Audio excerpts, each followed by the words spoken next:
Birthday നമുക്ക് 1 2 3 4 5 അങ്ങനെ 10 വരെ അക്കമുണ്ട്. 10 അല്ല, നമ്മുടെ ആയുസ് തീരുന്നവരെ ബർത്ത്ഡേ ഉണ്ട്.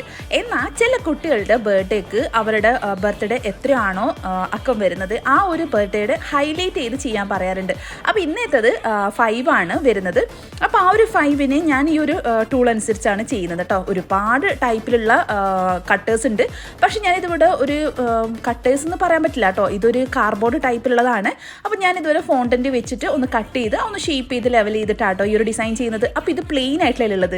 അപ്പോൾ ഇതിനെ ഒന്ന് കുറച്ചും കൂടെ ഒന്ന് മാറ്റം വരുത്താൻ വേണ്ടിയിട്ട് ഈ ഒരു ഇംപ്രഷൻ ചെയ്യുന്ന ഫോണ്ടൻറ്റ് ടൂളാണ്. ഫോണ്ടൻറ്റിൽ ചെയ്യാൻ പറ്റും, നമ്മൾ കേക്കിലൊക്കെ ചെയ്യാൻ പറ്റുന്ന ടൈപ്പ് സാധനം കേട്ടോ. അപ്പോൾ ഇത് വെച്ച് ഒരു പ്രസ്സിങ് കൊടുക്കുന്ന സമയത്ത് ഈ ഒരു ഭംഗി ഉള്ള ഒരു ഡിസൈനായിട്ട് മാറും. അപ്പോൾ ഇത് തന്നെ ഞാൻ കുറച്ചും കൂടെ ഫോണ്ടൻറ്റ് പരത്തിയിട്ട് പേരും കൂടെ കട്ട് ചെയ്യാൻ വേണ്ടിയിട്ട് ഈ ഒരു രീതിയിൽ ചെയ്യുന്നുണ്ട് കേട്ടോ. പ്ലെയിൻ ആയിട്ടുള്ള പേരിനേക്കാളും ഇതുപോലെ ഇംപ്രഷനും കൊടുത്തതാകുമ്പോൾ കുറച്ചും കൂടെ ഭംഗി കാണും. അപ്പോൾ കേക്കിൽ വെറൈറ്റി ആക്കാൻ വേണ്ടി